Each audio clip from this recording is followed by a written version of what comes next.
Of course he is.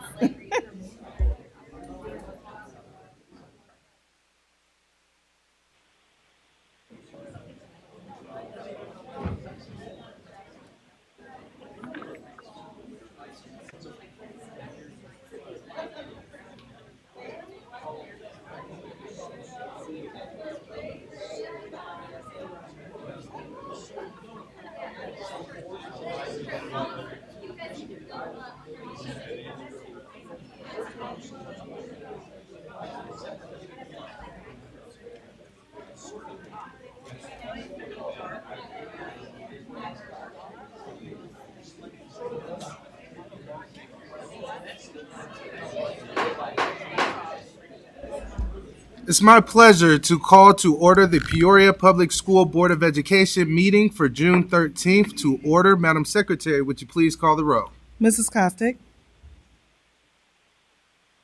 Mr. Claus? Here. Mr. Murphy? Here. Dr. Rankin? Mr. Shaw? Here. Mrs. Ross? President Wilson? Here. We have 5 present. Thank you. Would you please rise and join me for the Pledge of Allegiance? Pledge allegiance to the flag of the United States of America and to the republic for which it stands, one nation, under God, indivisible, with liberty and justice for all.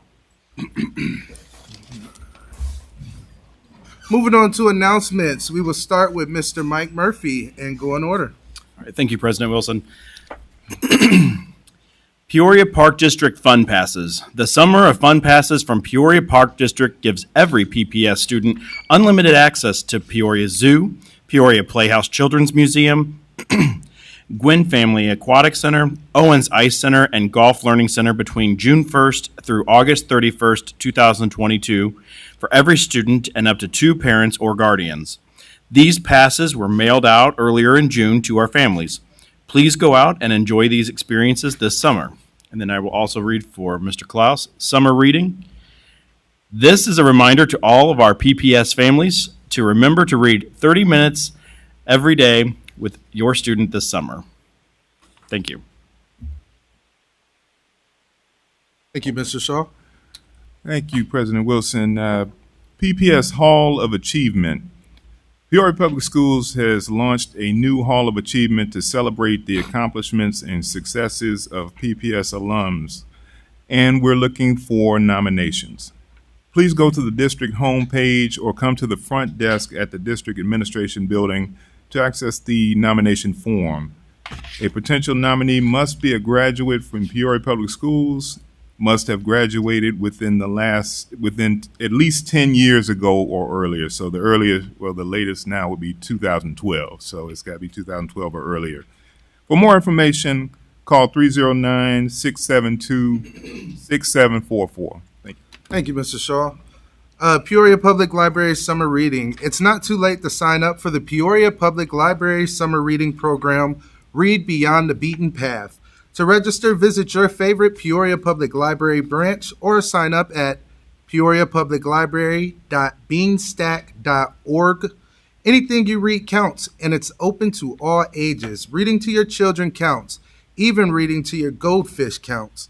Track your reading on paper logs from the library or on the Beanstack app. Read at least 3 hours over the course of the week and earn a small weekly prize. Read at least 5 of the 6 weeks and earn a pass to one of our summer parties. Also, you can use your Peoria Public Library card to check out a pass for free admission to the Peoria Riverfront Museum. Second announcement for this evening, Juneteenth reminder.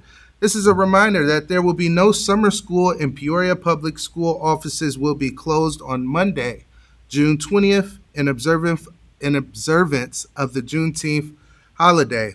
Also, there will be a Juneteenth festival this Saturday at John Gwynn Park.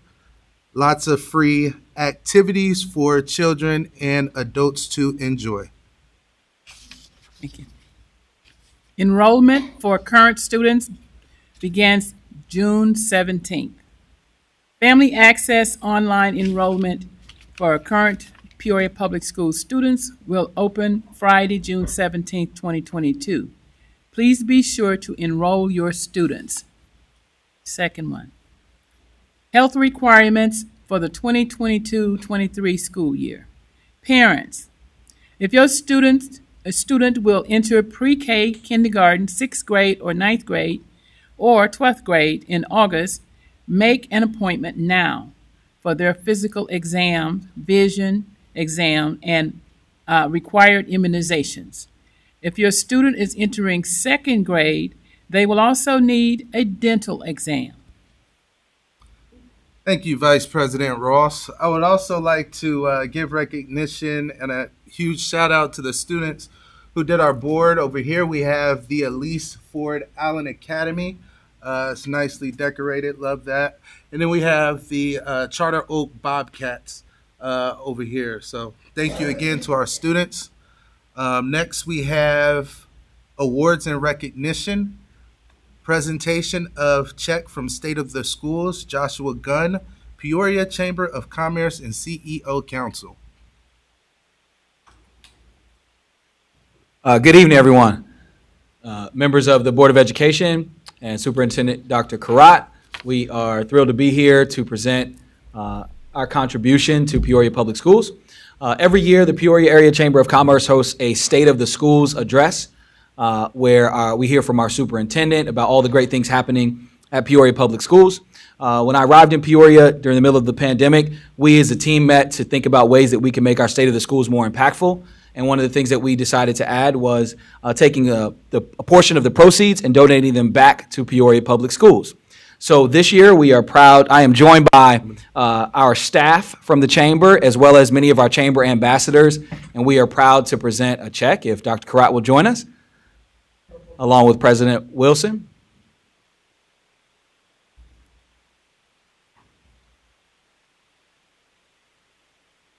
I'd like to thank our sponsors for the event, which Commerce Bank is our title sponsor. IDG Architects also is a key sponsor on this event, along with Humana Healthcare. And with their support and the support of the business community, we were able to contribute $1,500 this year to Peoria Public Schools. And while only a small contribution, it represents the business community's recognition that in order to create a vibrant and thriving community, education is the foundation, and Peoria Public Schools is doing fantastic work. So we are proud to present Dr. Karat and Peoria Public Schools with this check. Thank you.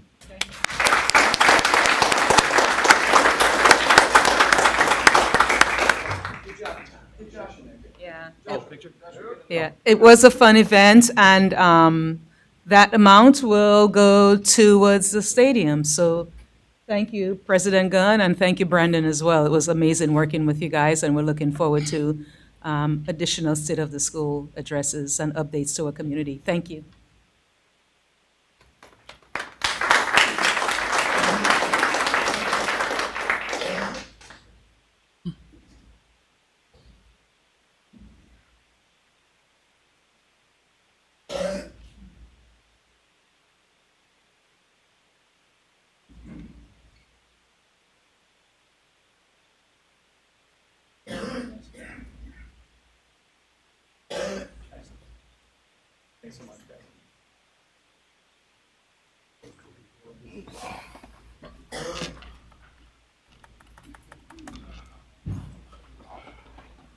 Following along on our agenda, next we have staff recognition, Remarkable Spirit, Manual High School custodians.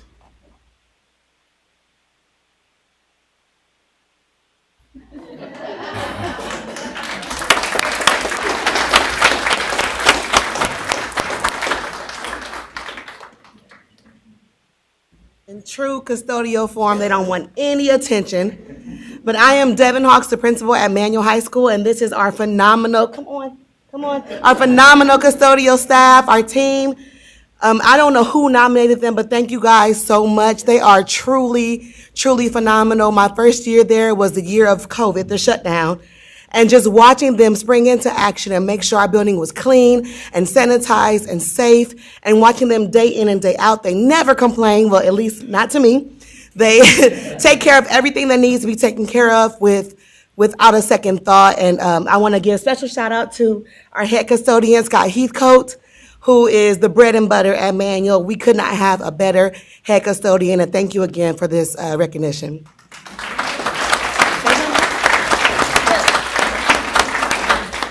I'd like to thank Dr. Karat and the school board for this honor. It's nice to be recognized for our hard work. I'd like to introduce the guys that are up here. Yes. I have Carl Thomas. He and I are the old guys. We've been around for quite a while. And Carl's that guy that always had that Vital Oxide backpack spraying everything in that school. So I think our school is probably more sanitized than an operating room in a hospital. That was Carl. I have Ignacio Navarrete, otherwise known as Nacho. That's what he wants to be called. I've never been I've never been around a guy that works harder than him, and his attention to detail, it just rubs off on everybody else. That's why a lot of this works. And I got behind him is Ivan Perez. He's been with us for about 4 years, and he's basically been trained by Nacho for 4 years. So I actually got 2 Nachos, which is a good thing, you know. And at the end, right. And then I have Brian Points over here. He's our yard guy.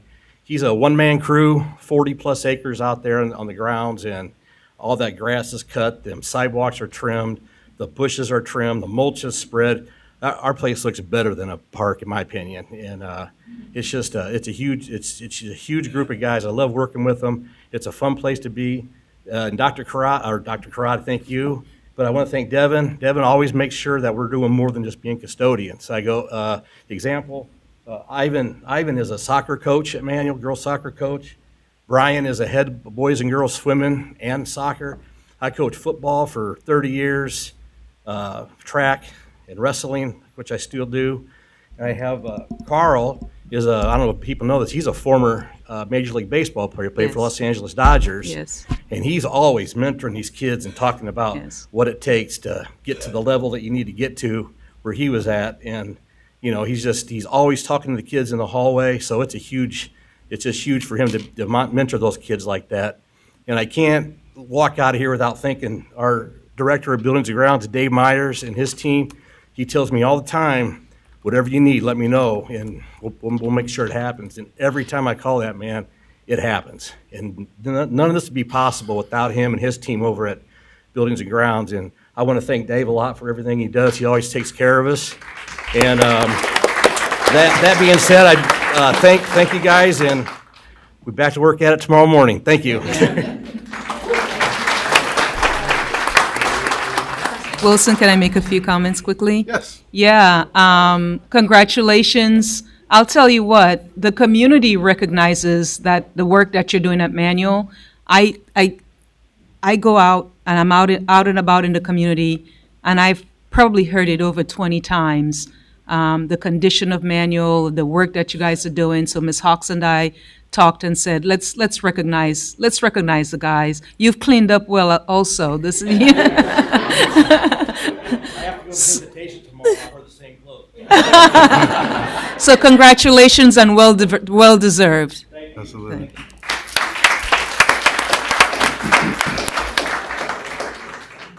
Thank you. Next, we have Franklin, 100 years and custodian recognition. Emily Maston, Franklin principal.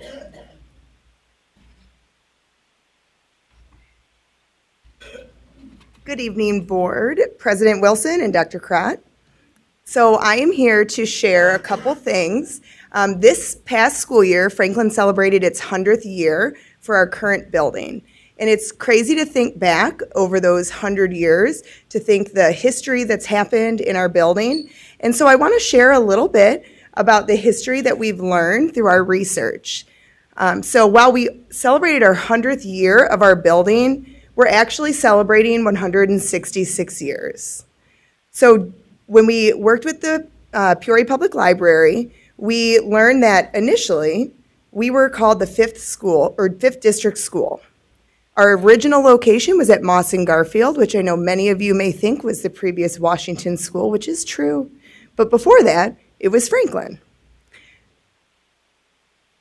In 1872, we learned that a group of African American parents had gone to the board, where the seats that you fill, not the exact ones, but in the positions that you hold, asking that their children are able to go to school with the white children in the community.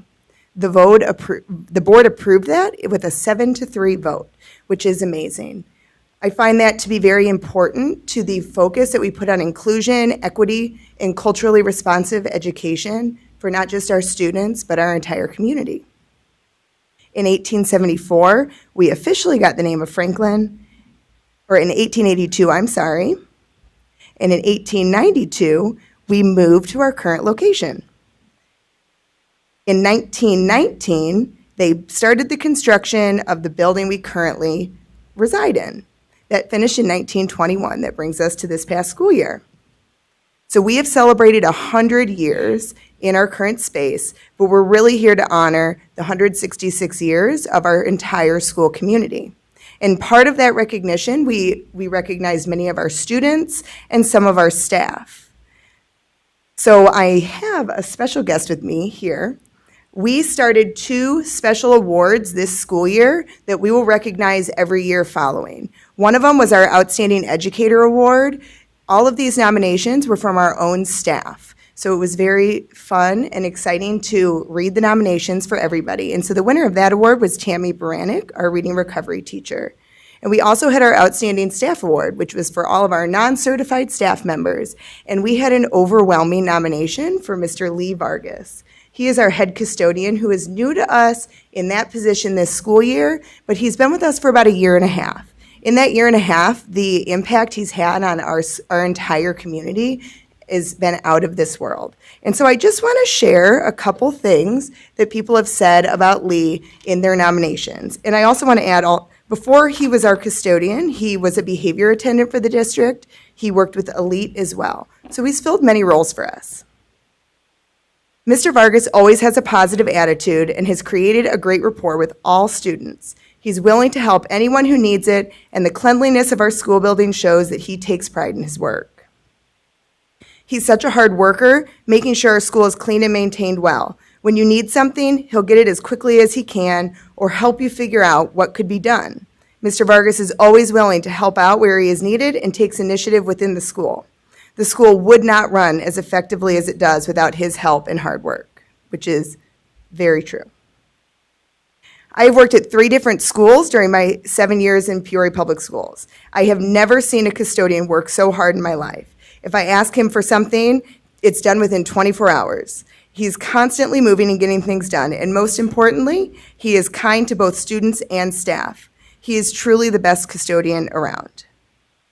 We could talk all day about how much we are thankful for Lee, but really you can see that in our building, which you are all welcome to see at any time. So, Mr. Vargas, thank you.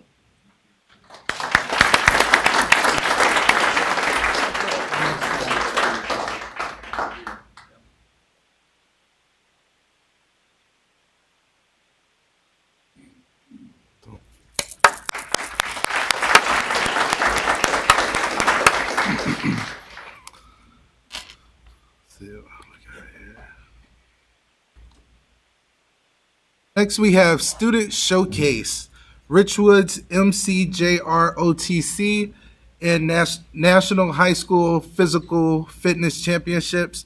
Carly Emkin, Principal of Richwoods. Good evening, Board President Wilson, Vice President Ross, board members, and Dr. Karat.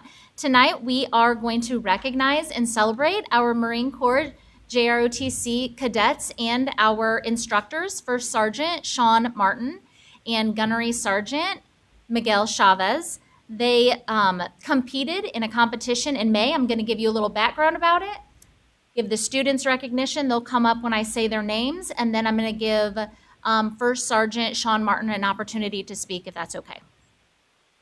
The Marine Corps JROTC competed in the National High School JROTC competition in youth physical fitness. And the National High School Physical Fitness Championship is the culmination of countless days, hours, and minutes of grueling physical preparation. This competition took place out of 275 Marine Corps JROTC programs and over 300,000 students around the world and registered high school schools who qualify. This competition is a year-long, ongoing competition that teams must qualify for in divisions, sectionals, and regional competitions to reach the national level. Our Richwood students, cadets, practice and competed throughout the entire year, including 5 days a week during the summer. And this year, the National High School Physical Fitness Championship was held in Little Rock, Arkansas at the Boys Catholic High School on May 7th. The competitors competed against the top qualifying schools in the nation, and the girls' team won the National High School Championship, JROTC, making them the top fitness team in the Marine Corps JROTC nationwide. So for our girls team, the following cadets placed as national champs on our girls team for Richwoods High School.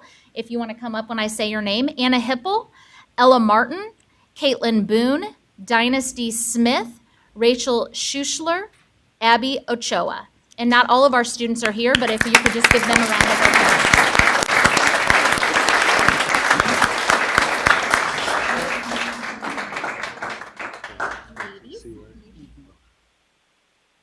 And our boys team also placed third nationwide, and the following cadets participated on our boys team for Richwoods: Ryan Bochek, Dwight Humphrey, Ryan Salisbury, Jaden Pilati, Anthony Joseph, and Lisandro Mendoza. If you guys could come up.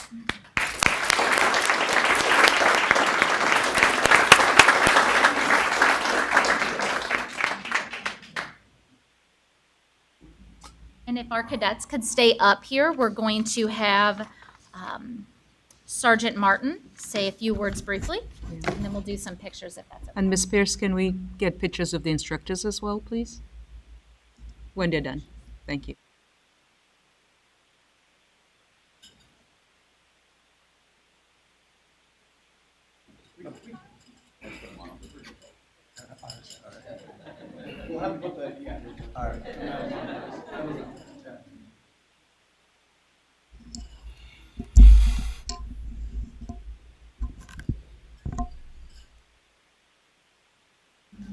We have the best looking students in the world.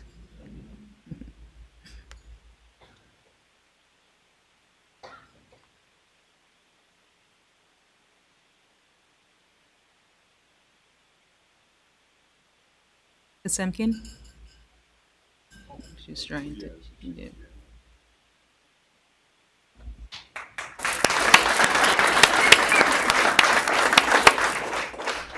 I usually don't talk on a mic, I just scream, so this is a little out of the ordinary. Thank you, Ms. Empkin, for all the kind words about the cadets, and thank you, board, for having us here tonight.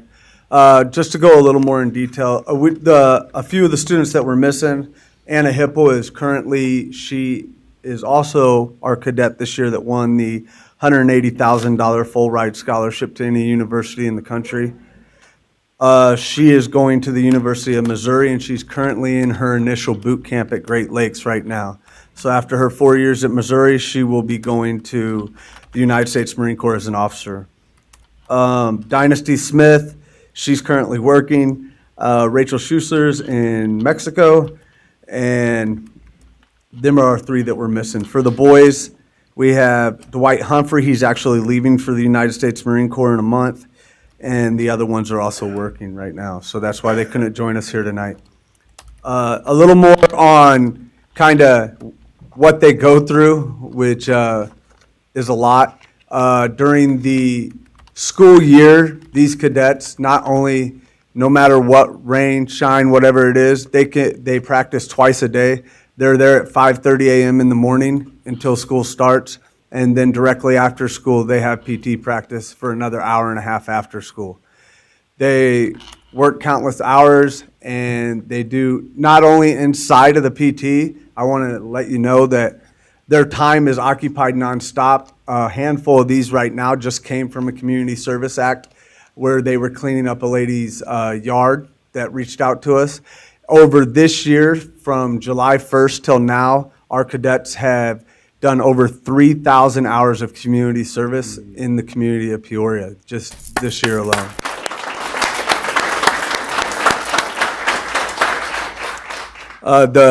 The last thanks that I want to give, I have some of my parents here, is like I always tell them, you guys pretty much trade your kids to me for the school year, so just allowing them the time and everything to come and work out and do everything that they do, I appreciate it. So it wouldn't be possible without the parents. And for everybody else, the program's only growing. We're near 200 coming this year, and we'll keep growing till I can't handle it no more. So then we'll probably have to cut it off. But I appreciate it. Thanks for everything you guys do, and I know the cadets appreciate it. Thank you.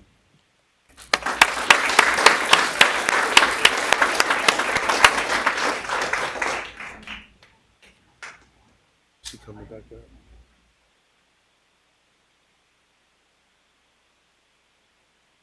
For the National High School. Okay. And can the parents in the crowd please stand? Parents of the students, just so we can acknowledge you as well.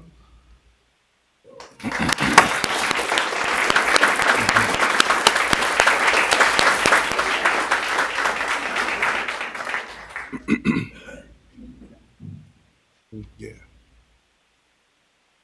I'm going to mess his name up. Let's say that. Good job.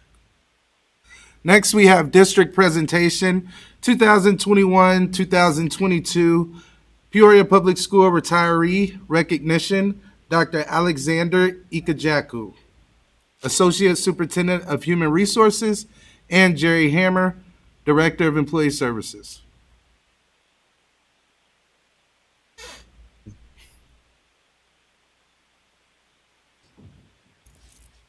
Good evening, President Wilson, Vice President Ross, members of the board, Dr. Karat. Tonight is a special night for our retirees, those who retired in the 21-22 school year. On behalf of the administration and the Board of Education, Mrs. Hammer and I are honored to recognize retirees from Peoria Public Schools that retired this school year. The school year has been extraordinary in many ways, just like the year before, when we had COVID, of course. We were still under difficult pandemic conditions. But those who retired this year, they deserve our immense appreciation. So to our retirees, some of whom we know are watching tonight, either through Teams or YouTube, we say to them, today is the day that the district is recognizing you for your service to the district. And without a doubt, this event evokes a bittersweet sentiment in the sense that you know you've completed your work in the district and therefore deserve your rest. This is the sweet part. But the bitter part comes from knowing that your wealth of knowledge, your wealth of experience, as well as your dedicated service, all have just walked out the door. You will definitely be missed. And I know some of you are watching tonight. So as you reflect on your upcoming retirement, feel free to proudly say the words of a famous college professor who used to teach at Cornell University in New York. His name is Dr. Scott Elledge. During his own retirement party, Dr. Elledge said that he is stepping aside so that less experienced and less able people can take his place. We do not know what the district will look like without you with regards to what you used to do for the district, but I guess we'll find out when your replacements come rolling in. Finally, we know that the spotlight is on you tonight as guests of honor, But equally deserving of acknowledgement are the people in your lives that have supported you all these years, i.e. family members, friends, colleagues, and other loved ones who made it possible for you to run this race in the district. We thank all of them on your behalf. We hope you'll enjoy every minute of your retirement. And yes, but for the pandemic conditions, you will be here to shake hands and perhaps raise a glass of two to celebrate. So we will do a dry toast in your honor. And to say, may you have more fun in retirement than you had at work. May you live long and prosper. And a hearty congratulations to you in retirement. Thank you very much. And I just have a little fun fact for you. There are 29 certified retirees that out of all their years together, they gave 743 to the district. And out of 24 non-certified retirees, they gave 432 years for a total of 1,175 years to Peoria Public Schools. And now, ready for...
I also want to thank Thomas for putting this all together for us tonight. Thank you. Thank you. Do we have the pleasure of having any retiree in the audience tonight? Any retirees in the audience? Seeing none? Okay. Next we have grading. Grading committee update. Dr. Sandra Wilson, Assistant Superintendent, Curriculum Instruction and Assessment. Good evening, President Wilson, Vice President Mrs. Ross, and Board of Education members. I wanted to give you an update on the work that has taken place since this fall on revisiting our grading procedures. So the purpose of the committee was to really revisit and just look at our existing practices. Our grading policy was last updated in 2018. We had several changes in the district, including our new 5-year plan with the strategic plan released in 2021. And then we had many disruptions, as we all know, by COVID. And so the district partnered with American Institutes for Research to fully examine the existing policy and determine any needed adjustments. So who participated? This was the core committee member, although as you'll see in the next slide in just a moment, there were a variety of stakeholders involved. But this was the core committee. It was gathered by volunteers, and we tried to look at a cross-section of primary, middle, and high, and also teachers as well as administrators. So we really focused on our mission statement, and all of our decisions were guided by 3 questions. So our purpose was to review the quality and equity of the current grading policy and its alignment with the new 5-year strategic plan. And as we kept revisiting all of the topics that would come our way, we kept asking ourselves and others, is it equitable? Is it focused on student learning? And is it logistically reasonable for anything that we were looking at tweaking? So you can see there was quite a bit of collection of data. We used a variety of methodologies. We had a survey that was sent out to teachers, administrators, and students. We also had many focus groups with teachers, administrators, and PTO parents. And you can see the number of participants in each one of the different areas. We really focused on the following topics. These were pulled from our grading procedure, and this is where we started getting some, it was our common themes that kept emerging.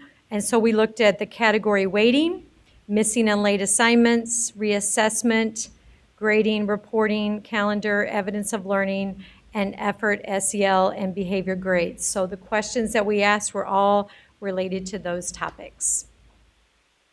So after all of this data was gathered, we looked at not only the data, but we also looked at relevant research as well. AIR pulled quite a bit of research that we were able to review, but we also kept going back to what is the Peoria data as well. So we really looked at 2 pieces. So there were 5 recommendations. The first one is about reassessment. And so we decided that we wanted the reassessment to apply to formative and summative. Currently, it only applies to summative, but we thought it would be beneficial for formative and summative as well. We added a time frame. It was very loose before, and we really needed something tighter, and so this was, the time frame was added so that reassessments could take place at the date of the course's next progress report or final grades when they were due. We also looked at academic dishonesty and determined that an alternative assignment or assessment could be graded without punishment, but repeated instances, the privilege would be revoked and the student would receive a 0. Our second recommendation was based around time frame, looking at late or missing assignments. And so late assignments, they can be completed without penalty prior to the date of the corresponding summative or the course's next progress report or final grades. So in other words, we don't want all these missing assignments to show up the day before the final exam or the final. So the goal was to constantly determine what does the student know and able to do so that we can move forward.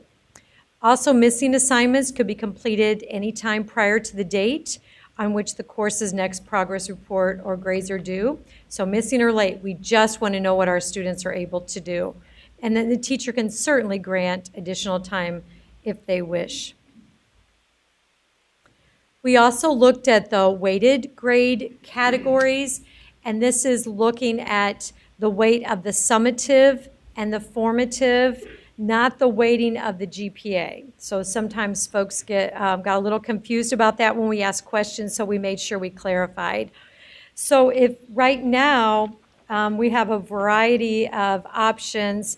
So right now, 1st through 8th grade is 65% summative, 30% formative, and 5% other. And that other was just kind of a dangling something.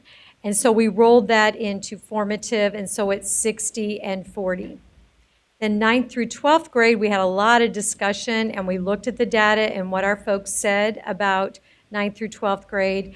And we determined that 70% for summatives and 30% for formatives. What we had before is we had a big mix. We had a 65 summative, 15% formative, 10% midterm, 10% final.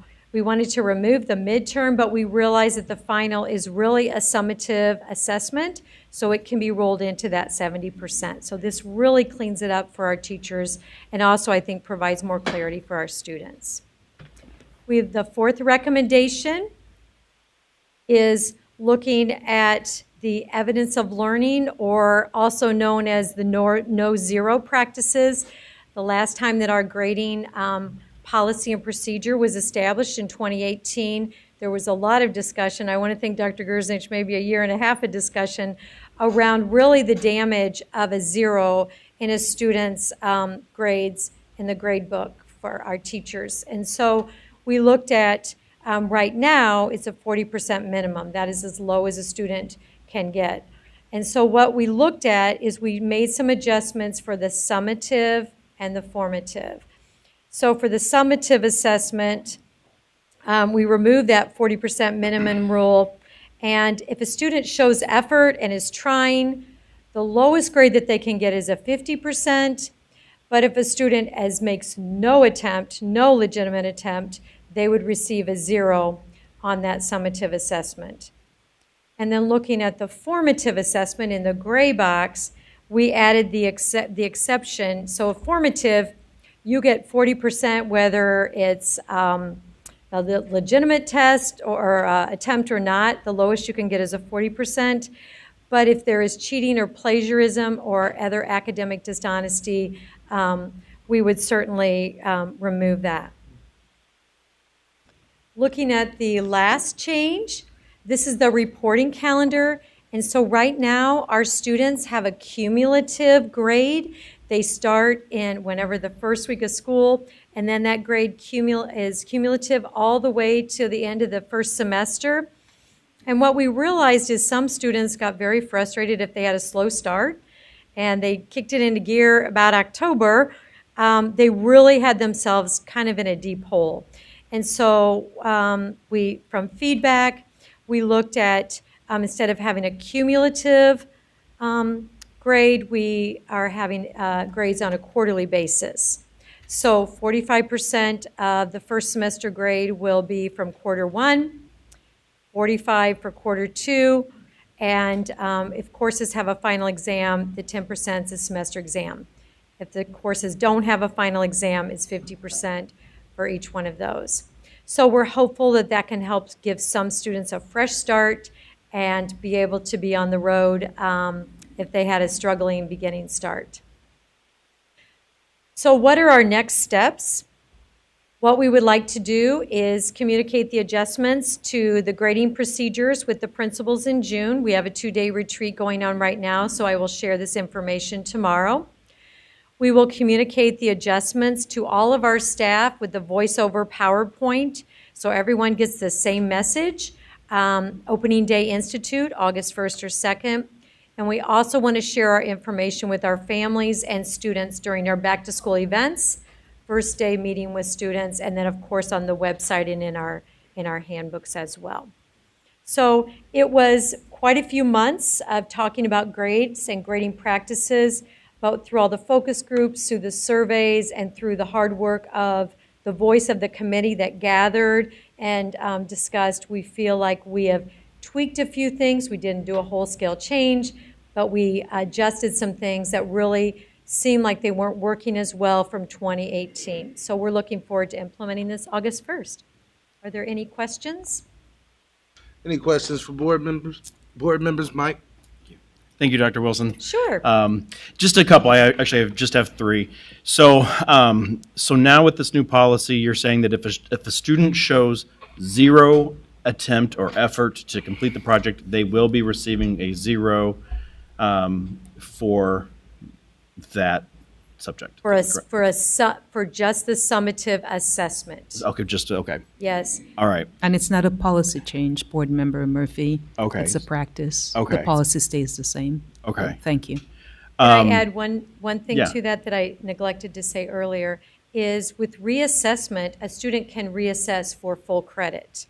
So if the student did not make a legitimate attempt and they have a zero sitting in the grade book, but then the reassessment policy or procedure can kick in. If a student said, okay, I messed up, I do want to take this assessment, they're able to take that and receive whatever credit they earn on that for the first time. Okay. And then my question with that is, that's up to the teacher, then teacher's discretion to? Well, the student initiates, and there's, in the procedure, it talks about, like, for the younger students, it's a parent, teacher might help initiate that because a student is learning how to advocate for themselves. But in the upper grades, we want the students to be able to advocate for that and work with the teacher on that. And there's actually even steps by which they they follow this. Okay. And then my last one, the part about when there's, they're not going to be penalized for turning in their work late. I guess my only question would be on that is, what would prevent a student then from kind of just not turning in anything essentially until they're ready to do it or they want to do it? Is there is there no repercussion for that? Versus like if a teacher says, okay, this is due on Thursday, and they're like, I'll do it in a couple weeks. There's no repercussion then for the. Well, there's a zero in the grade book, and so it would benefit them by completing that. Also, we tried to put a time frame. The idea of having formative assessments along the way is to figure out what students know, because I don't want to give a summative assessment if half of my class is not getting this. Right. So the idea was, instead of waiting clear to the end, we want it to be up until the next grading period or a summative assessment. And we have, when we say grading period, we're talking about every 4-week check-in. Okay. All right, perfect. Thank you very much. I appreciate it. You're welcome. Thank you, Mike. Any other questions? I just would like to thank you and everyone else that was on the committee. I know I was, myself and other board members were really interested in the results from this committee. So I appreciate the hard work. Sure, thank you. Next, we have Peoria Public Schools Foundation update. Mrs. Cindy Morris, Peoria Public Schools Foundation President.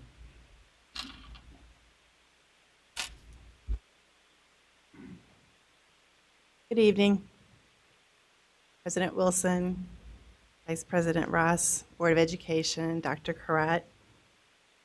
I also wanted to say, I know you don't get this that often, but as elected officials, thank you for serving on the Board of Education as a Peoria paying, tax-paying citizen. So thank you for that. I am Cindy Morris, the president of the Peoria Public Schools Foundation.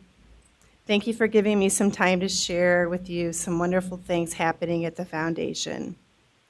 To start, we are have our 25th annual golf outing, which is quickly approaching on June 27th. This outing is looking to be the most successful to date. We are incredibly grateful to the community's support for this outing and all the work we do.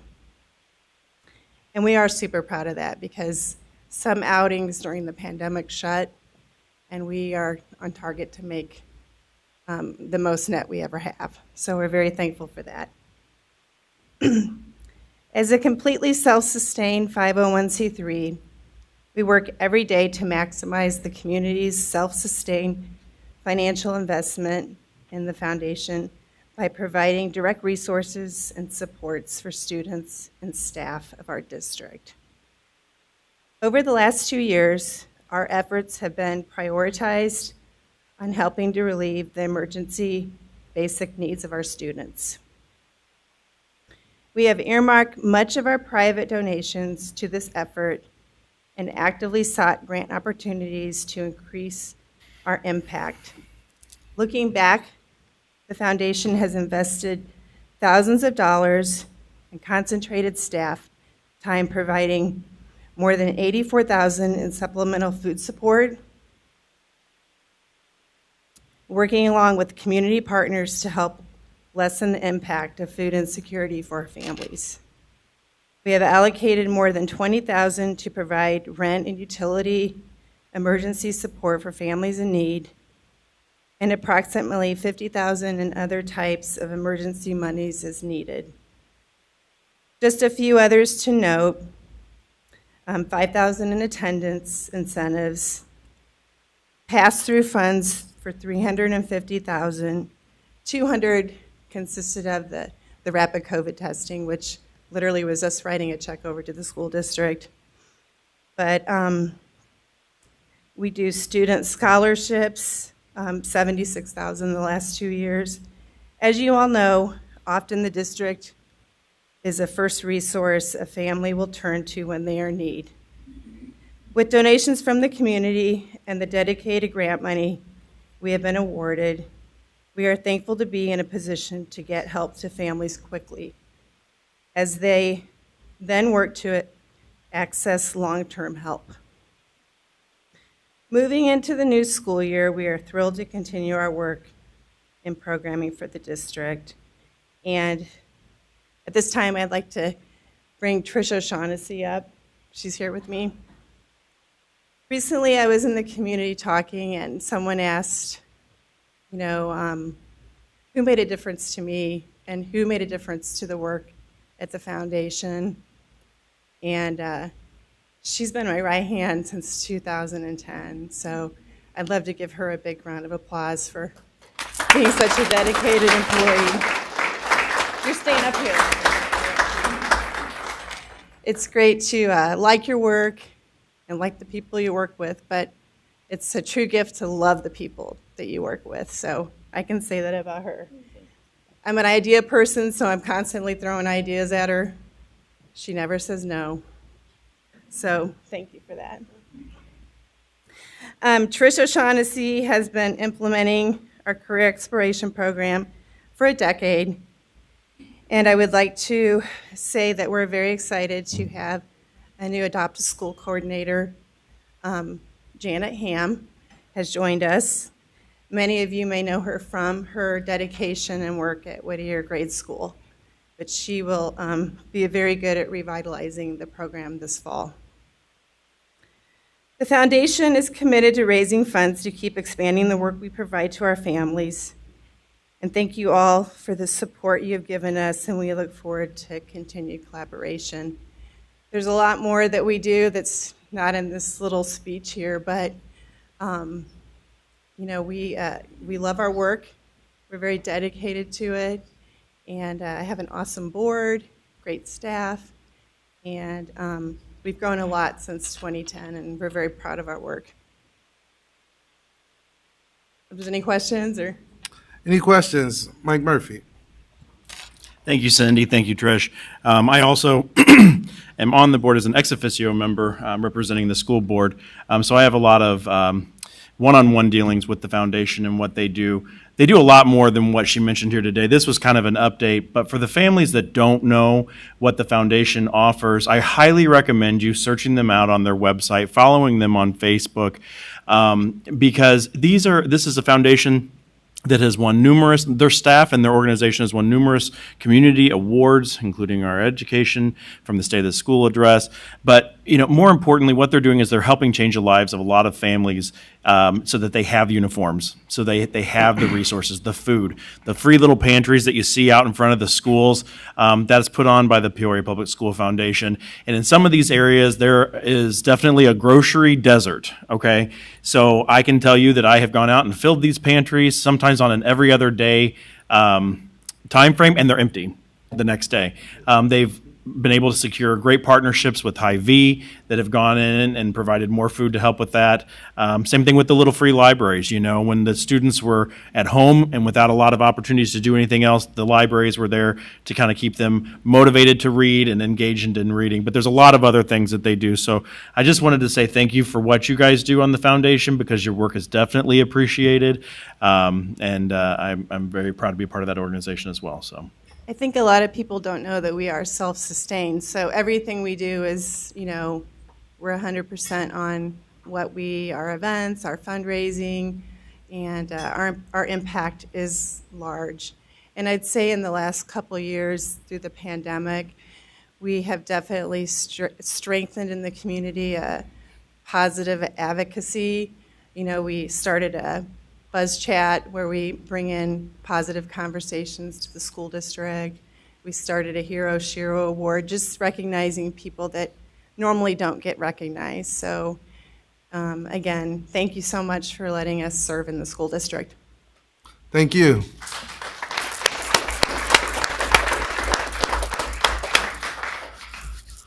All right, we are now at the point of presentation by audience. Presentations by audience are limited to 5 minutes, and we ask that you keep them constructive.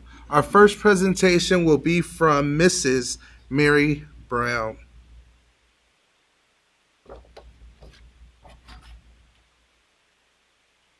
Good evening. Okay, so I emailed all of these resources to all of you this evening. There's over probably 50, 60 pages of community resources. And I want to thank the board president, Mr.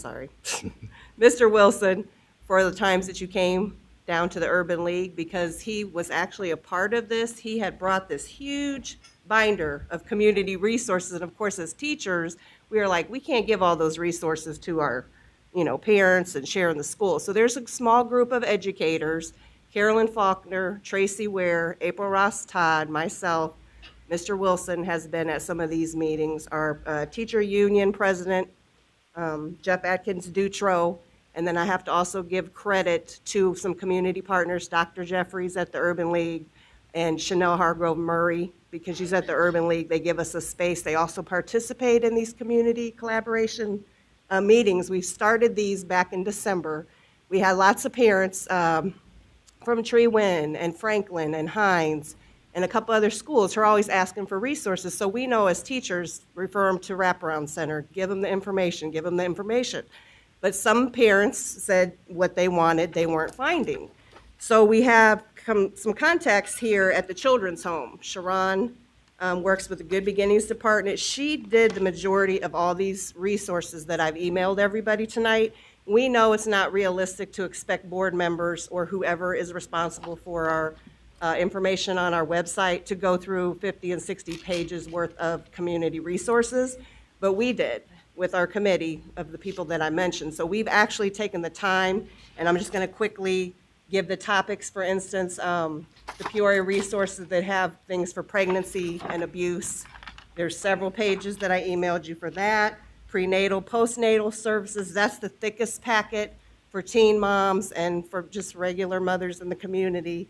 The third page, we have Hispanic Outreach Community Services, so there's like a front and back for our Spanish population.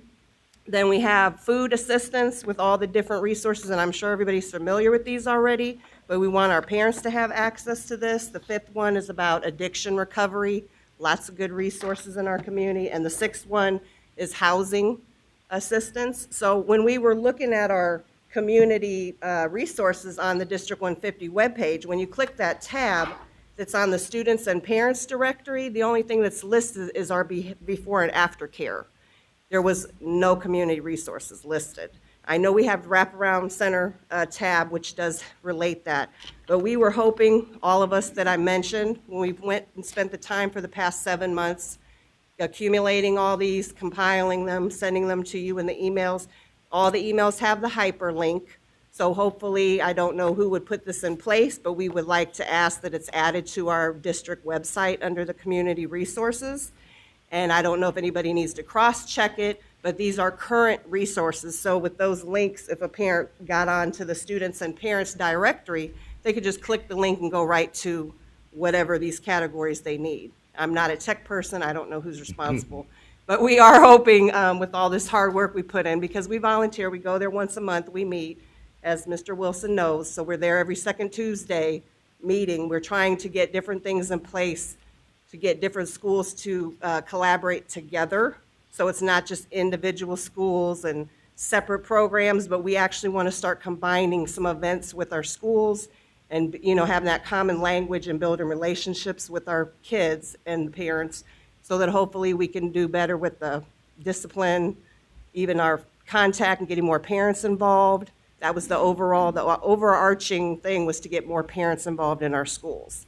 And so we figure if we're building relationships, we're giving them all these wonderful resources, we're starting to come together, different teachers, different schools, that we can start to build a different community, you know, for the younger up to high school. And I know we have great programs going on, but we need to do even more. We all know that. It's never ending. So hopefully you'll have time to go through this. I don't know if you want to break this down. It's a lot of resources, but they're all current, and that you'll vote or you'll put it into place to get it added to our website for our families. So that's why I was here. Absolutely. Thank you. You're welcome. Thank you. Next, we have Miss Denise Hansen.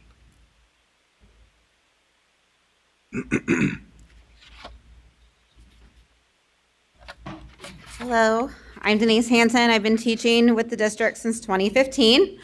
I'm coming today to plead with the board to support the Arts Magnet program throughout the district. I'm from Roosevelt, the new Elise Ford Allen Academy. And when we heard that we were going to be named after Elise Ford Allen, we were really excited, because Elise Ford Allen was a magnet student at Roosevelt when she was there, during her time there. And it really impacted her life's work and the woman that she is today. We started getting everything ready, the new logos, new spiritware, and all those little things to get us excited for next year. And then we were told we had to pull arts out of the name. And we all just got kind of knocked back a second. We were really excited to be the Allen Arts Academy. That's who we are. The arts are such a big part of our kids. And being told that we couldn't be arts anymore brought all these questions that we still don't have answers to. Questions like, are we going to have a magnet program next year? Can our district's students that are coming from other schools still come to Roosevelt next year? If we're not arts school anymore, who are we? And it really felt like, instead of renaming our school to identify with our students, that somebody was trying to take our identity away. And so I just wanted to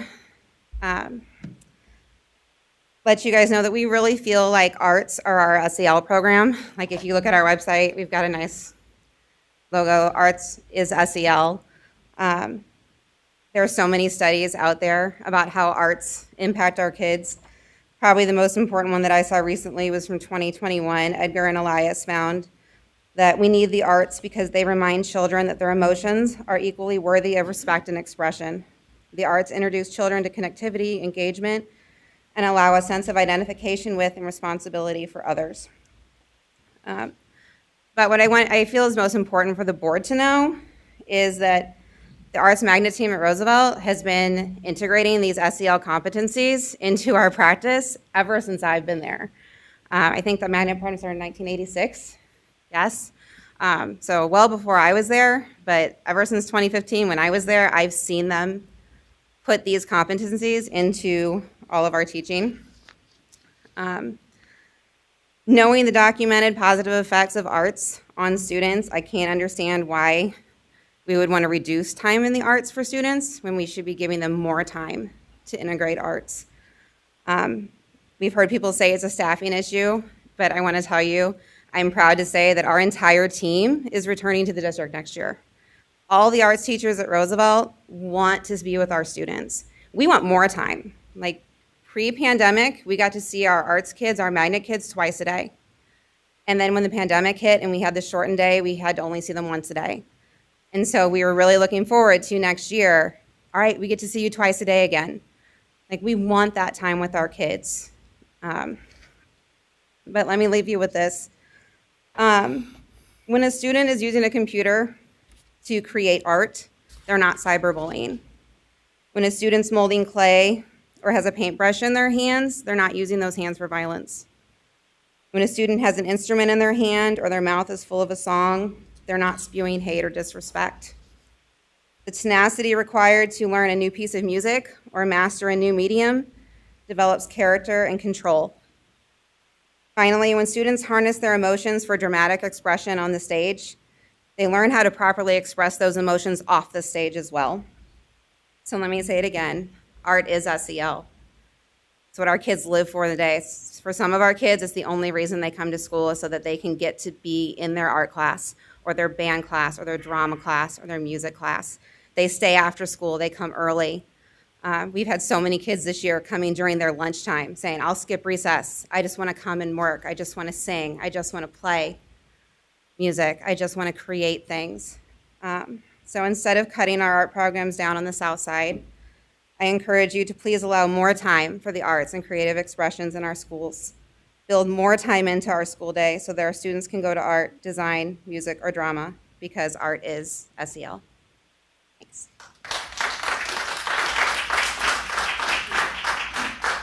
Thank you.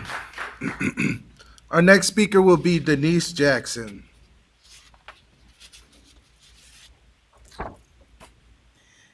Thank you very much. Good evening, President Wilson, Vice President Ross, Dr. Karat, and other board members. First, I just want to start off, and I just want to piggyback off what my colleague Denise Hansen has shared. But first and foremost, I just want to thank you all for the hard work you do as a board in terms of supporting our students. We really do appreciate that. Thank you.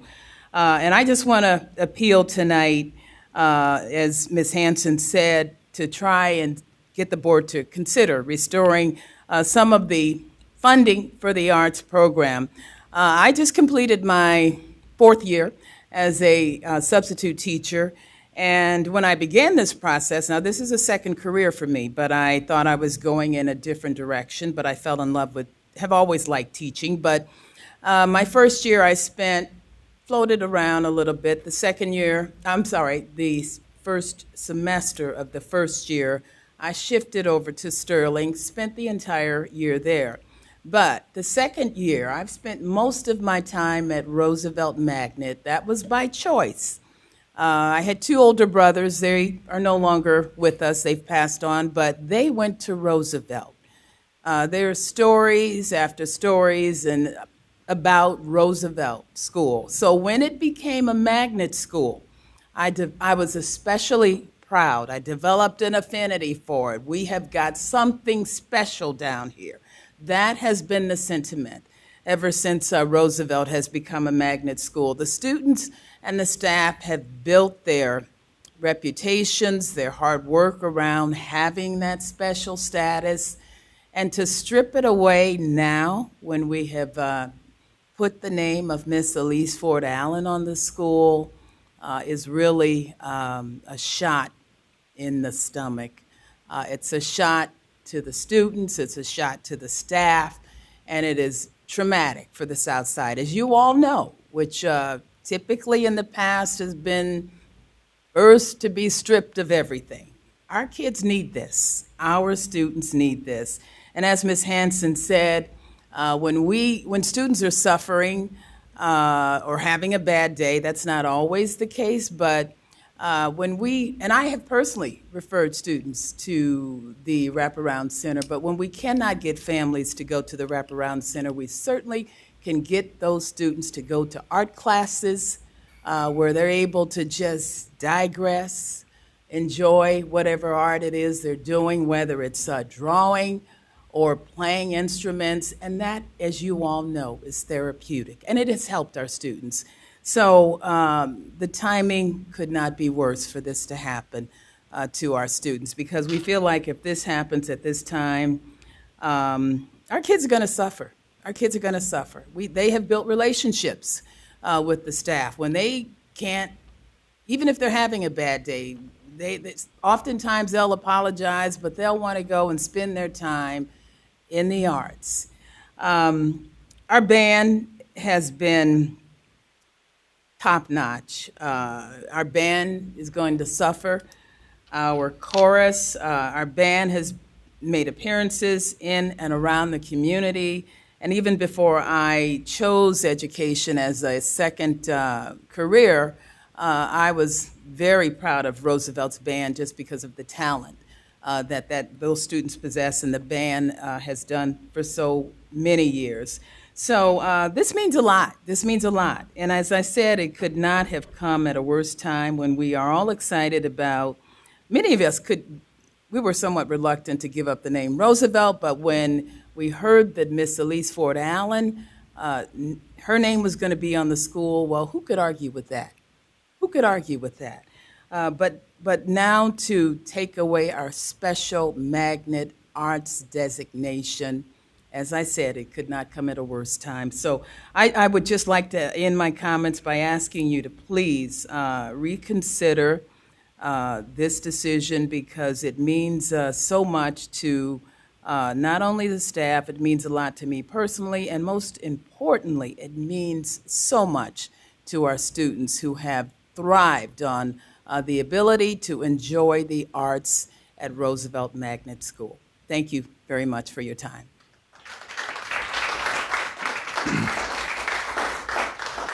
Thank you. Our next speaker will be Mrs. Monique Love.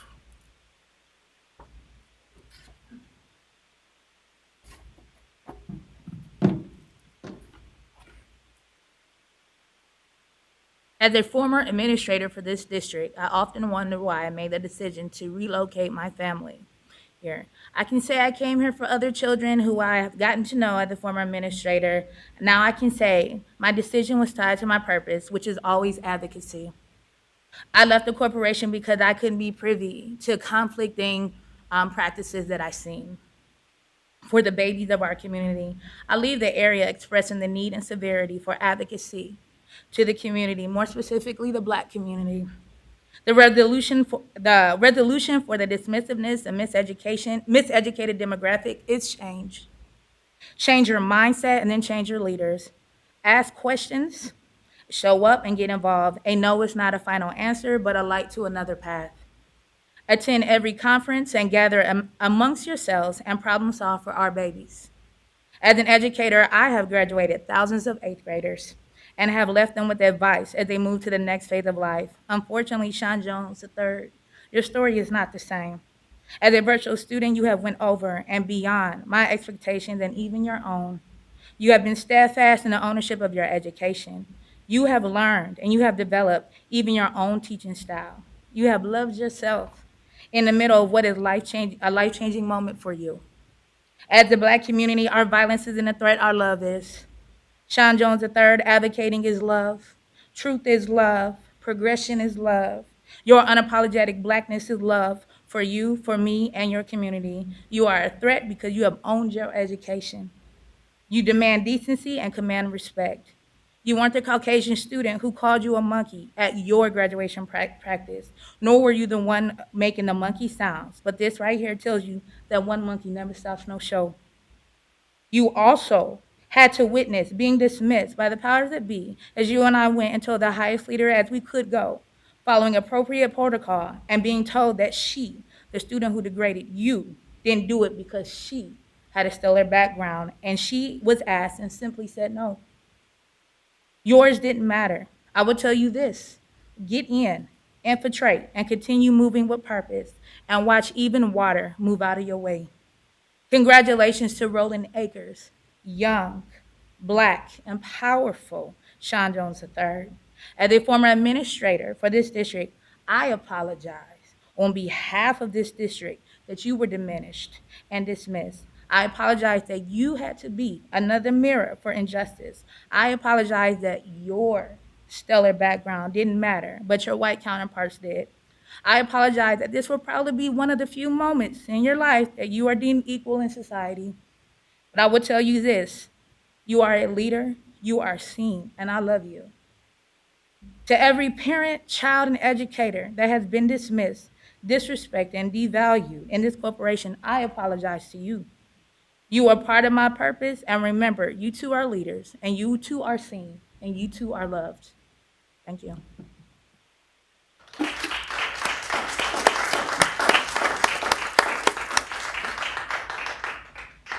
Thank you. Our next speaker this evening will be Mr. Dan Walther.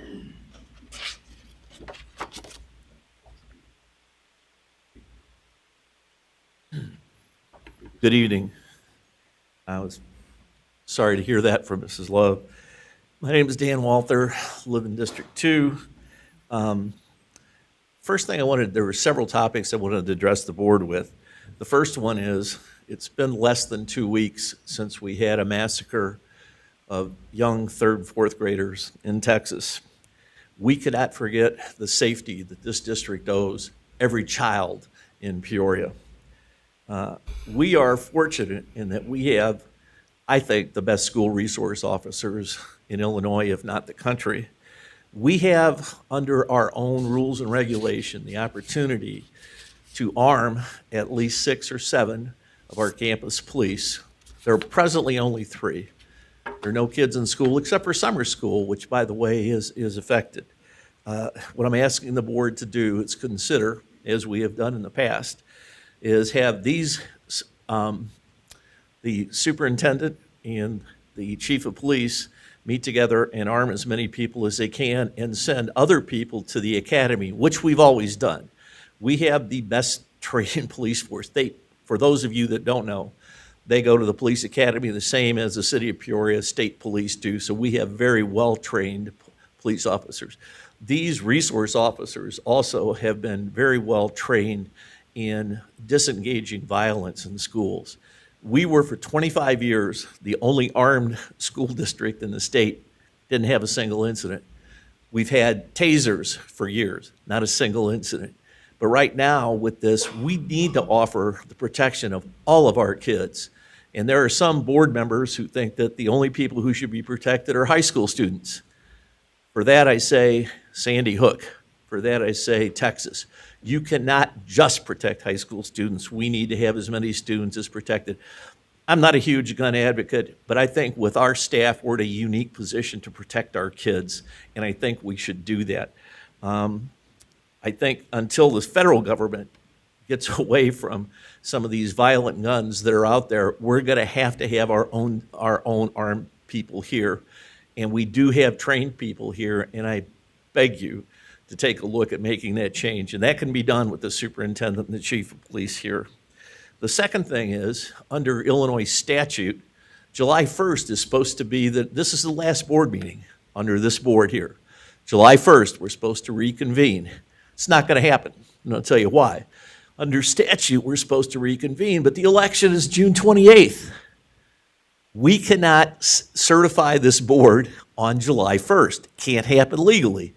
Checked with the election bureau, and they said, no, we're going to have the elections on the 28th. There's going to be at least 7 or 8 days past the 1st that we're going to have to certify. So this will not be the regular board agenda that we've had, which also gets me to the point that this board agreed to give up at least 6 more board meetings.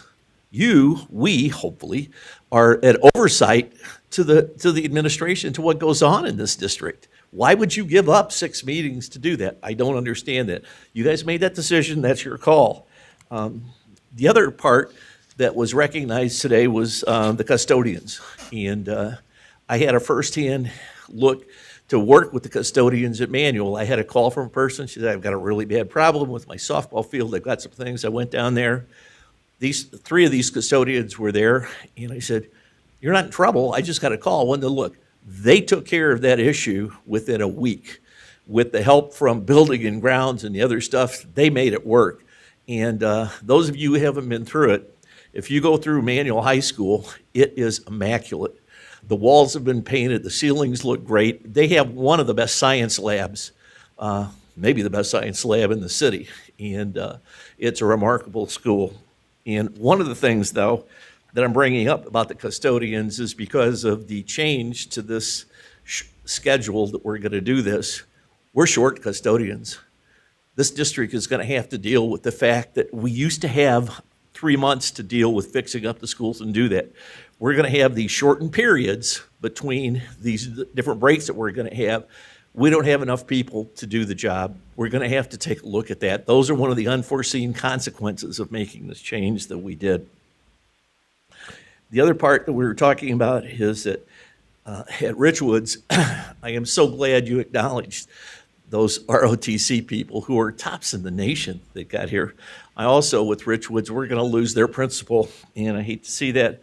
The last comment I had was that I got the bell. When I saw on the retirement thing, I had mixed emotions. The first one was that it looked like Dr. Ike was retiring, and I was going to congratulate him on retiring, and then it looked like Jerry Hammer was retiring, and I hated to see her leave. But anyway, I wish you would consider these things as you look forward. Thank you. Thank you. Our next speaker will be Mr. Terry Knapp.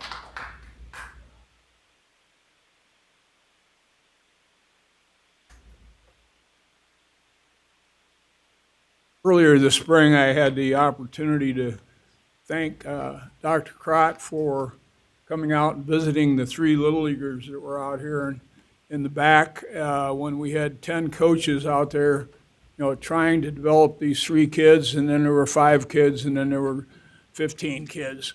I'm proud to say that this summer, our group, we have about 20 volunteers. Mr. Olson, Mike Olson, and Mr. Kenny, Ryan Kenny, have worked with the Park District. We now have 100 kids playing at the stadium, 100 from 3. Okay, it's all free for kids.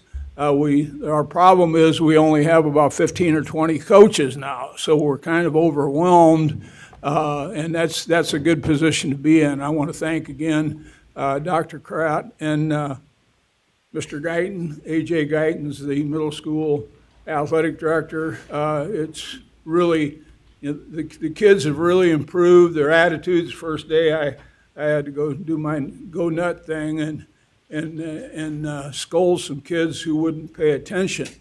Now they're paying attention, and now they got to work on their baseball skills. Some other things I wish to bring up, swimming pools. I talked about this a year ago, the fact that we don't have swimming in high school. I think that that's pathetic. I talked to the gentlemen who were here tonight from Manual. They're still not having swimming in PE class. I don't think Richwoods is. I know Central's not, because they don't even have a pool. I think it's ridiculous that we have the pools we have, and we, last time we said that, we didn't have certified pool people. And I told you that you can easily tell the teachers or have an MOU with the union and get the people certified to teach swimming. In this day and age, I told you back in the 70s, we had 5 or 6 kids die in swimming pool accidents, and that's when the lock-in started. We locked the kids in, and you couldn't believe the 2 hours we had the swimming pool open that the kids flooded the swimming pool. They love the swimming pool after they got over their fear of water. I think it's very important for you as a school district to bring swimming back to the high school PE curriculum. Very important. The Teacher Academy. You're starting bargaining, and I told you, or we had this comments before, that in 2000 we had a bargaining session, which we talked about the Teacher Academy. I would like for the board members to find out how many Teacher Academy courses have been taught by administrators in this district. That was set up to save you a couple $100,000 a year in teachers going to Bradley University or Illinois State University, and was meant to have the administrators in this district teach classes in which the teachers would get credit. You wouldn't have to pay university credit. They would get credit for being taught by the in-school administrators with the in-school administrator problems.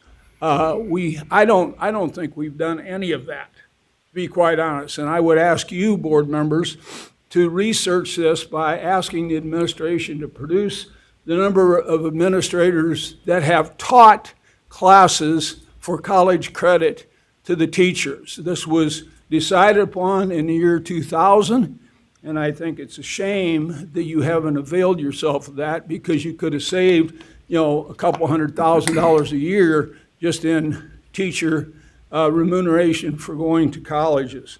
I think that's ridiculous. When you go to college, you wind up going to college courses with people from Farmington and Kickapoo and Broomfield, and those people don't have the same problems we do, so you sit in a class and you don't even study the same things that inner city schools are dealing with. I think it's important that you reconsider your lawyers. I think the money you pay your lawyers should be circulated in this community. I have said this over and over again, and I'll continue to say it until you change lawyers.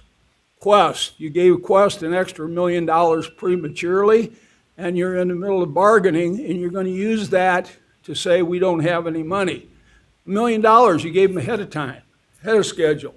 I don't understand that. $50,000 to change. Yeah, thank you, Mr. Knapp. I didn't hear the bell ring. I'm yep. sorry. Yep, it's no problem. 5 minutes. Response to audience presentation, Dr. Karat. Thank you, President Wilson. As always, it's great to get feedback from staff and the audience, and just really great, solid things for us to consider. Just a quick note to our Roosevelt Magnet team. It's great seeing everybody. Actually, I noticed Ms. Sexton just left. I worked with her at Roosevelt under the Magnet program as well. So I will say the Roosevelt Magnet School has had a huge impact on our students throughout the years. We know that a couple of board members here, children have gone through with great success. I know Vice President Ross, for example, her kids have gone through, and grandkids. And so definitely we've seen the impact. But over time, the magnet concept has seen a huge student decline and interest. And we recognize the impact our arts have on all of our students. And as we talk about revisiting, transforming, and restructuring the arts program district-wide, we do plan to continue to provide exposure to arts in actually all of the buildings, just at a different level. And as one of the teachers mentioned, staffing concerns across the district for electives and declining interest also from our students outside of the school boundaries have caused us to reevaluate what's going on. I worked at Roosevelt for 3 years, and it was a very vibrant program. I remember we had 17 school buses from all over the city. So we'll get back there. Actually, I was at Manual on Saturday for an event, and that conversation came up about revitalizing art. So we'll talk, and we'll put our heads together. We have a lot of community people, individuals actually also, who are interested in working with us. So, every 10 years or so, we have to revisit what we're doing and try a different plan. So that's really where we are. We're at that juncture where we are revisiting based on the interest and those sorts of things. So we're not out of the woods yet. So I just appreciate seeing all of you and just your excitement, your passion the respectful nature of the presentation as well. But we'll definitely continue to have that conversation, and we'll brainstorm together, okay? Thank you. Thank you, President Wilson. Thank you. Vice President Ross? Oh, thank you. Mike. Thank you. For the speaker that talked about gathering up all of the resources, I forgot your name, but I wanted to add one more resource to you, so it might even eliminate some of the work that you have to do. For 17 years, I worked at United Way, and I am one of the people who put together the 211. Okay, so if it's in there, and we need to hold them accountable and make sure that they keep all the resources upgraded, because you can get the 211 from your cell phone or any place by putting. It took me years to put all the keywords in so that people could put a keyword in with a zip code and get what they needed. So that's one thing I'd like to just have you add to that list. And I just want to say, as it relates to the arts, I was there when I represented the first district of Peoria for 20 years now, and I was there when we created the magnet school, which was so exciting. It made gave an opportunity for people to come from across the district and outside of the district to our magnet school, and we had a Broadway show almost every year. So I've been working with that for a long time, and I hope that we can. The staff can put their heads together and do something that we won't have to lose that. That's my passion. And I think that we need to have something that people can come to on the South Side that they want to come to and participate in. President, can I say something quickly to Ms.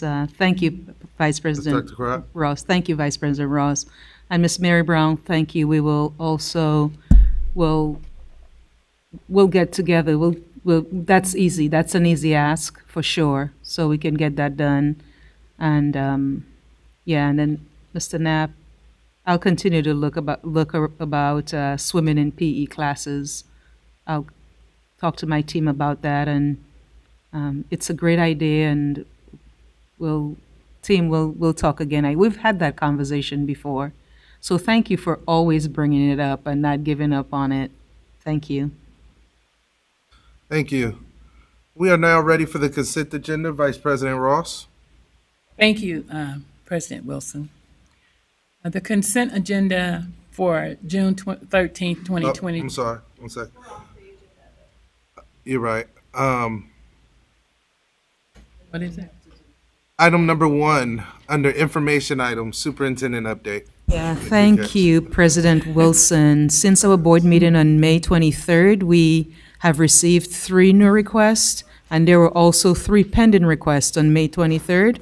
Board report 1 pending report request has been closed, and we still have 2 previous requests that are still pending. So to date, we have 27 requests for this calendar year at a cost of $1,350. Thank you. I think so. Thank you, Dr. Karat. Item number 2, proposed expenditures over $2,500. Questions for Mr. Willis? That's just questions. Seeing none. Item number 3, report of request under the Freedom of Information Act and the status of such request. Dr. Karat. Oh, I'm sorry. Superintendent no? Hold on. Superintendent update, so we'll just flip it around. Thank you. 3 things. Summer school, summer school, the first started today for pre-K through 8th graders. Started today, we're excited, and that will go from June 13th through July 1st. And of course, high school, summer school started June 6th. And the attendance for the pre-K through 8th grade students, as of today, 812 students are enrolled in summer school. So just wanted to give you a quick update around summer school. We've begun.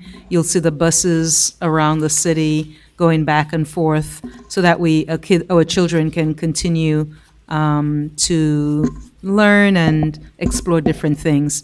Item number 2, just a quick background for you in reference to the action items that are in your packet tonight, I wanted to just give you a quick update regarding 3 action items and just some background. In the classroom, there are many methods of teaching that is used by each teacher. They use a variety of methods to get the message across and to help kids learn as much as possible. And these methods could include direct instruction, cooperative learning, peer tutoring, individualized instruction, computer-assisted learning, and many, many, many more volunteers, many, many more methods that they use. So in our school, we encourage our teachers to use a variety of methods to help students gain grade level proficiency. And as is the practice every year, the curriculum team, along with feedback from teachers, review online learning supports. And as a result, a determination was made to non-renew some online learning supports and to renew other online learning supports. On Saturday, I sent you a summary of on Saturday, I sent a summary of what is in your packet, an executive summary. I just sent you an executive summary to kind of make it a little bit friendly and easier to read. So you got an executive summary on the grading presentation that Dr. Wilson gave earlier, and then also I gave you an executive summary regarding the online learning supports. And so, for example, in your executive summary, I shared that 3 online resources will not be renewed due to low usage and duplicate features, and that those 3 online resources will save us almost $170,000. And so, and then there are 3 online resources that are being recommended, and they will continue to assist our students to practice and learn skills to close learning gaps. And so when I talk about different methods, those computer-assisted resources, that's another method to help our children. So we always emphasize that online resources are one strategy to help students independently gain proficiency in addition to tutoring, small group, whole class instruction, and other methods. So that's item number 2 around the online resources. The first one was summer school. And then the final one, I just wanted to thank Mr. Brook, Thomas Brook. He has spent 4 years with the district, 4 years with us, done an amazing job. And today is actually his last day. We will miss him. We will continue to support him. And we wish him good luck as he pursues his passion of writing. And so let's give Mr. Brook a nice round of applause for his ongoing love and sweat. And I know COVID killed you. I know COVID did it. But you're awesome. And we will definitely be in touch. And he'll be around to help if we need anything. And we wanted to welcome Halima Naila. She's been recommended for the position of Director of Communications and Community Engagement. Right now, we're celebrating Mr. Brook. Thank you. Thank you, Board. Thank you, President Wilson. Thank you, Dr. Karat. We are now ready for the consent agenda. Vice President Ross. Are we ready? Yeah, now we're ready. We're officially ready. The consent agenda for June 13, 2022 consists of gifts to the school district, year to date, $62,166.35. Number 2, payment of bills. Number 3, payment for travel. Number 4, human resources report. Number 5, FY 2023 agreement between Illinois Central College and Peoria Public School District. Number 6, Dreambox Learning. Number 7, Waterford. Number 8, IXL. Number 9, the NWEA renewal. Number 10, Quava Education renewal. Number 11, temporary approval for payment of bills. Number 12, office supplies. Number 13, custodial supplies. Number 14, amended budget resolution. Number 15, resolution to effect a permanent transfer from the working cash fund to the transportation fund. Number 16, Peoria Stadium Visitors Bleachers Project. Number 17, Richwoods High School Soccer Trip. Number 18, Richwoods Cheer Overnight Trip. Number 19, Discipline Improvement Plan. And that is the entirety of the consent agenda. Thank you, Vice President Ross. Just a quick question here. 13, were we supposed to have a public hearing today? And it wasn't on the agenda? Okay. So do we need to pull that? And 14? 14. Okay. So is there any items that board members, give me a second here. Is there a motion to adopt the consent agenda with the exception of item 14? Or does there need to be a motion in a second first? Or does somebody else need to pull it? I'll pull it. I'll pull 14. Is there any items board members would like to pull for a separate vote? 14. Okay. Thank you. Any other items? Seeing none, is there a motion to adopt the consent agenda with the exception of item 14? So moved. It's been moved and seconded. Is there any discussion on the consent agenda with the exception of item 14? Hearing none, Madam Secretary, would you please call the roll? Mrs. Costick? Mr. Claus? Aye. Mr. Murphy? Aye. Dr. Rankin? Mr. Shaw? Aye. Mrs. Ross? Aye. President Wilson? Aye. We have 5 ayes. Motion carries. Any discussion on item 14? I move that we table item 14 since we omitted the public hearing to the next regularly scheduled full meeting. Also, may I have a motion and a second to discuss item 14? Do we need? That's the Yeah, motion I'm right okay. there. I'll Yeah. second Yeah. it. Okay. I'll second that. No discussion. Could But I? any discussion? I'd just like to ask a question. Will this put us out of compliance with the date we're supposed to adopt this budget? No, because we actually have a budget that was adopted in September. And if we do nothing, that budget approval stands. Okay, thank you. So we're okay with that. Thank you. Thank you. So it's been moved and seconded to table item 14. Madam Secretary, would you please call the roll? Mrs. Costick? Mr. Claus? Aye. Mr. Murphy? Aye. Dr. Rankin? Mr. Shaw? Aye. Mrs. Ross? Aye. President Wilson? Aye. 5 ayes. Motion carries. Thank you. Next, we have deliberation agenda, item 20. Item number 20, 1 second. Okay, I move that the Board of Education approve expulsion with the expulsion held in the bands listed on the report dated June 13th, 2022 be approved as presented. Second. Madam Secretary? Mrs. Costick? Mr. Claus? Aye. Mr. Murphy? Aye. Dr. Rankin? Mr. Shaw? Aye. Mrs. Ross? Aye. President Wilson? Aye. 5 ayes. Motion carries. Thank you. Presentation and suggestions by board members. I would. Oh, go ahead. You wanna, Just real quick. Mr. Mike Murphy? Yeah, I just wanted to say good job to all the faculty and staff today for the first day of summer school. I had my kids attend the program. They were there this morning at 8:50.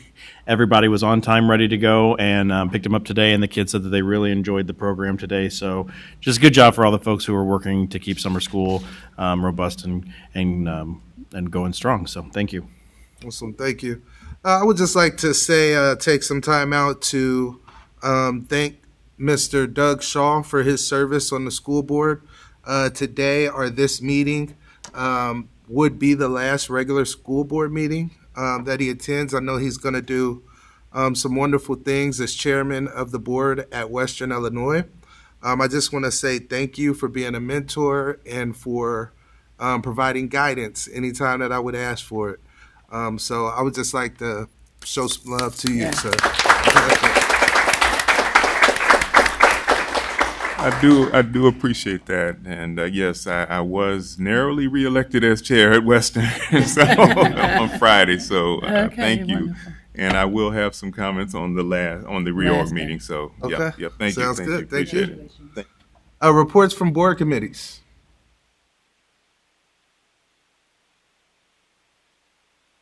Oh, the buildings committee, which is what we call buildings and ground. We met on the 7th. Mr. Willis and the committee members.